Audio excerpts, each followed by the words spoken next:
Welcome to 10,000 Things. I'm Elizabeth Ann Atkins, and I'm Catherine Greenspan. we are two sisters writing and publishing. This is our video cast where we talk about the 10,000 things you need to know to write, publish, and promote your book. So, welcome tonight. We're talking about our series on what type of author are you? So, Catherine, what's tonight's topic? Tonight's topic is something that I think a lot of people, this is a category a lot of people fall into. They have a lot of content, but it's not in book form. So maybe they've been writing a blog post for years, maybe they've been teaching a course for years, or maybe they've been doing podcasts and having the transcripts for years, and now they want to turn it into a book. Wow. So a lot of people come to us with this issue. They have all this really brilliant content that they monetize because it's part of their company or their training, and yet it's not book ready. So podcasts, transcripts, coaching content, materials, curriculum, and journal entries. A lot of people have stacks of journals that they've accumulated over the years. But how do you wrap your mind around taking all that content and making it book ready? That's the challenge. So, as a book coach, what? That is it's a real challenge. It's real. It's a real challenge, especially. So, here, let's talk about each sort of platform. The podcast transcript idea to make a book. I've seen that a lot of times. There's a lot of chit chat in a podcast. You don't want to read that in a book. It's not relevant. In a book, you want to get to the point. But in a podcast, you're listening, it's a little different. So you really have to perform what I call literary liposuction, where you go in and, extract the flab and then just show the bones of what you're trying to say. So that's one way. And then do you want to talk about if you're taking blog posts and journal entries, how you go about doing that? Yeah, the concern with blog posts is that you probably wrote them over time. So your voice might be consistent, but you're not exactly filling in a story every time. They're just sort of like a snippet. So the main thing with any of these is what is your objective? What is your why for wanting to turn what you have into a book? Because if you don't know that, all you're going to do is slap together some blog posts and call it a book. And No. that's going to not read very well. Right. So this is a really cool segue, because when I coach people, and in my class, my 6-month group book coaching program, and also the workshops that I do for the Detroit Writing Room, I always say you have to write a summary sentence. That is your guiding light, your beacon of what you're doing. And your summary sentence is something you write that is a synopsis of your why, your target audience, and your intention, like your big picture goal for the book. So when you take content from your blog, your podcast, or your online course, you already know the answers to this. You know why you're doing it. You're doing it because you're trying to educate people in a certain arena. So here, let's use an example of one of our upcoming authors, Jay Terrell. His book, he's an online consultant where he helps companies strategize how to have a better online marketing strategy so that they get a great return on their investment. Because a lot of times it's really impossible to measure the return on the investment, or it feels like a waste of money if you can't measure what you're getting for the money you spend on your marketing campaigns online. So his book is addressing that, and he's a coach, a consultant, where he helps people with this, right? And so the challenge was to condense it all into a book that's like reader friendly. But the cool thing is he knows his why. His why is he wants to help people. Catherine? Yes, I'm here. I'm having cat issues.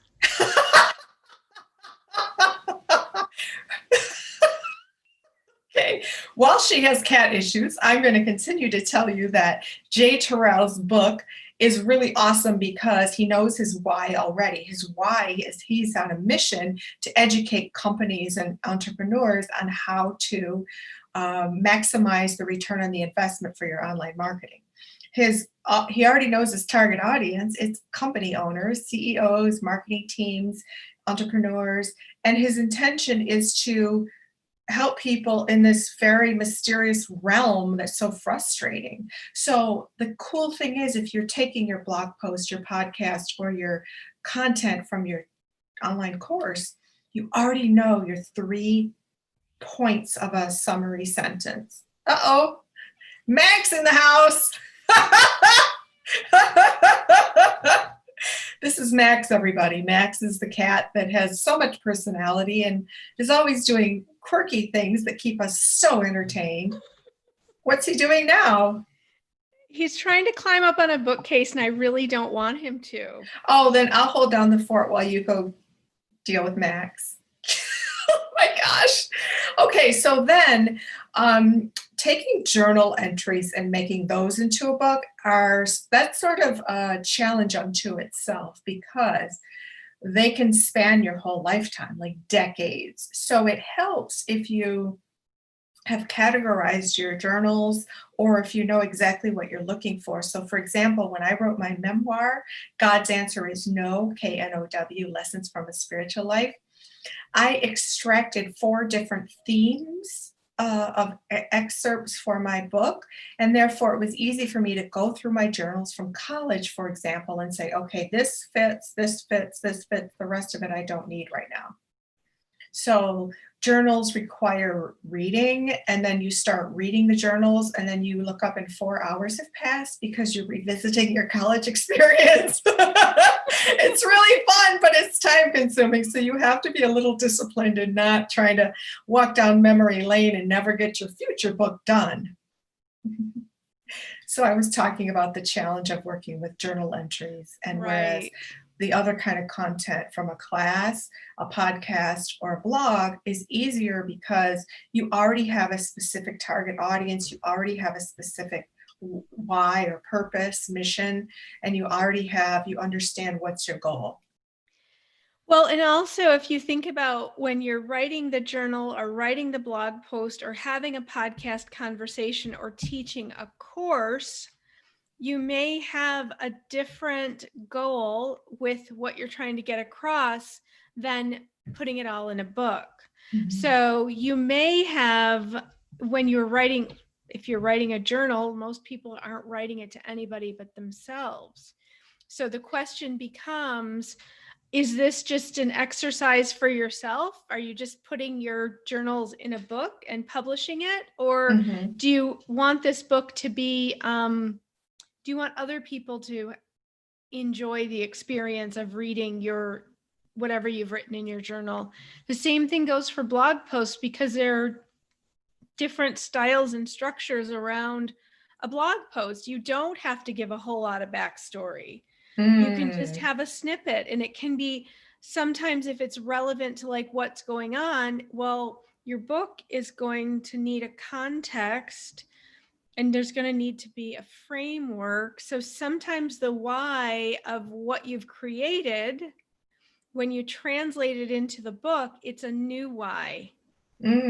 So what is Jay Terrell's why for his course content is different from his why for his book. It's a bigger, broader why. Right. Exactly. And it's similar to what Master Sergeant Cedric King said. He's a motivational speaker, inspirational speaker, and he wrote his book with the intention of people who will never hear him speak get the same message on the pages of the book. So it's that same bigger vision. He can reach way more people with a book because his speeches only have hundreds or thousands of people per speech, and that's not everybody in the world. So, well, and in addition to that, he wanted people to, after hearing him speak and maybe being inspired, have something that they could take with them to keep that level of inspiration and motivation up.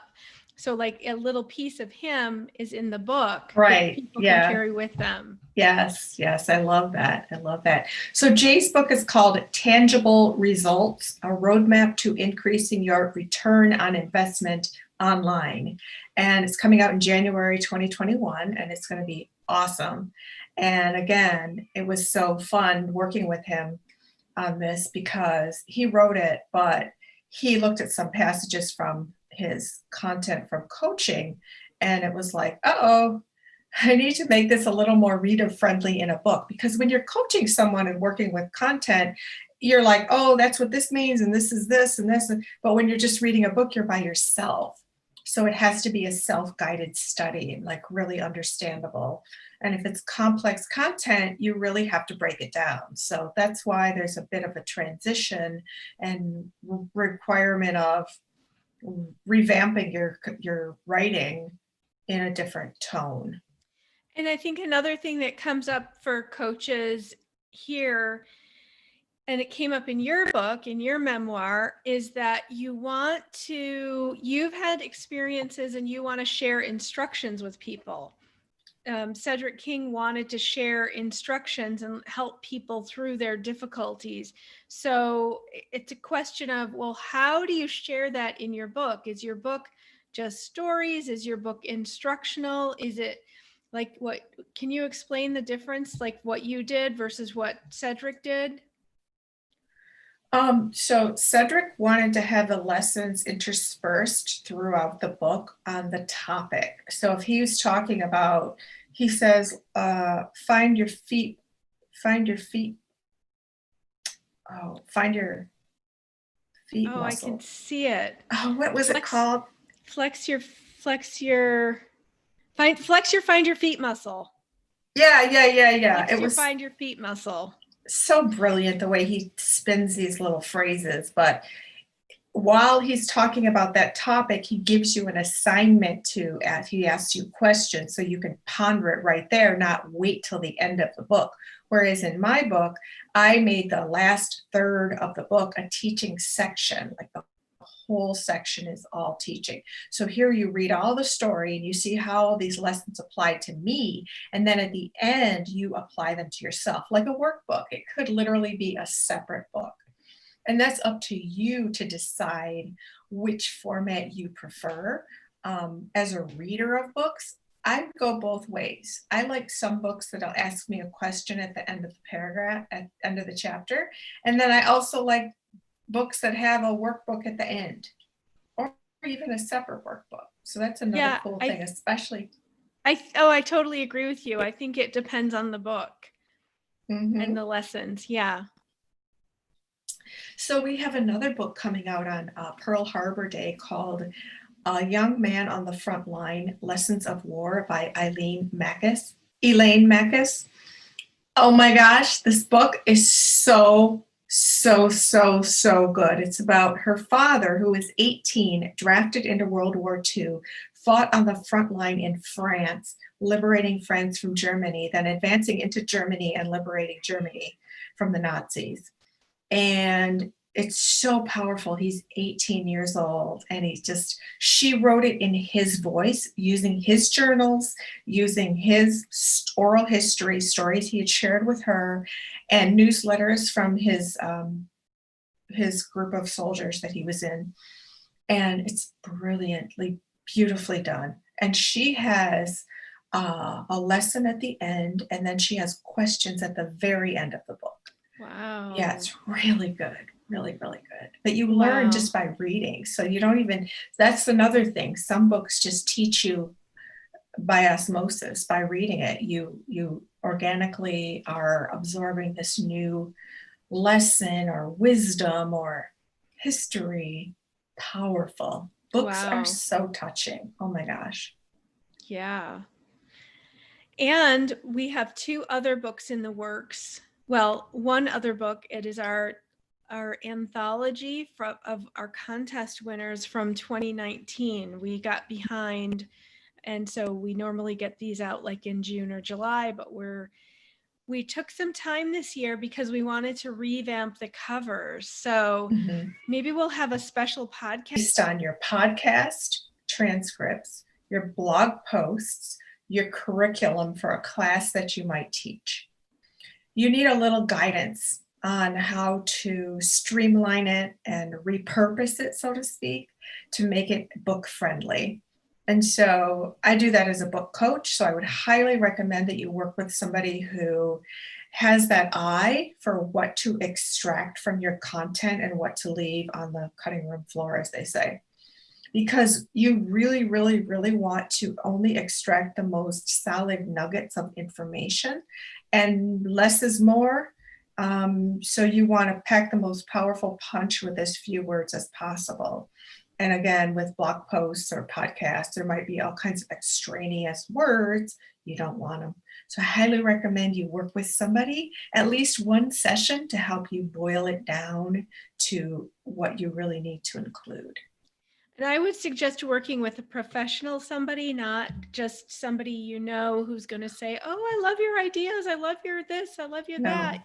You really need somebody who can see the big picture and who will tell you, if you want, honestly, what they think.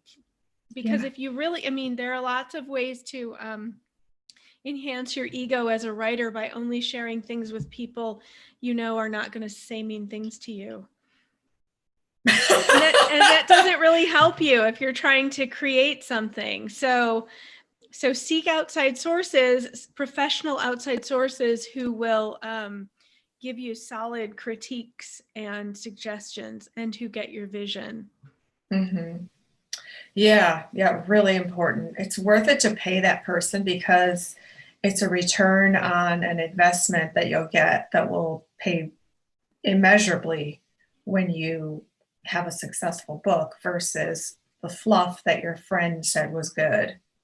This is a professional thing, and you want somebody with a seasoned eye for book content to assist you in extracting the most powerful information and deliver it in a way that is engaging, because that's the next phase. It can't just be, okay, here's what you need to do. It has to be in stories. It has to be high energy. It has to be formatted in a certain way. It has to be presented in a conversational, understandable manner, or else the readers are going to be lost. Right. Lost readers. My brain was going faster than my mouth.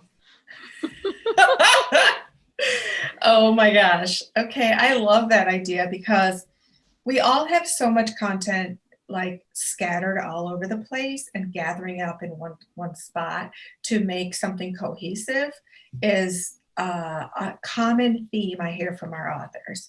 Oh, I wrote this over here, and I've got this on my phone and my iPad, and oh, I have a file back here, and oh, I wrote on a napkin in the restaurant. They have all this scattered material, but the challenge is bringing it all together. But just like the chef who shopped at 5 different stores for all the ingredients for the gourmet meal has to know how to bring it together, how much of each ingredient to use to make it be perfect, taste delicious, and appeal to those who are going to consume it. So a book is the same way. Right. Like when we first met Cedric, he said his book was essentially written. The only problem was it was on 10,000 Post-it notes all over his house.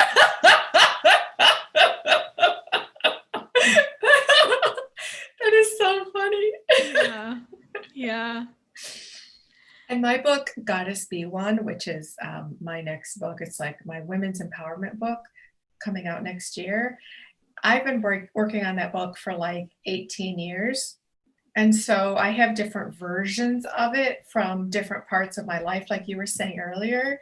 And my tone of voice is a little different in each one. So then when you finally come together to put it all together, I have this new boss lady, badass tone that I use now, but that's based on the past 18 years of life experience that sort of pushed me to where I am now.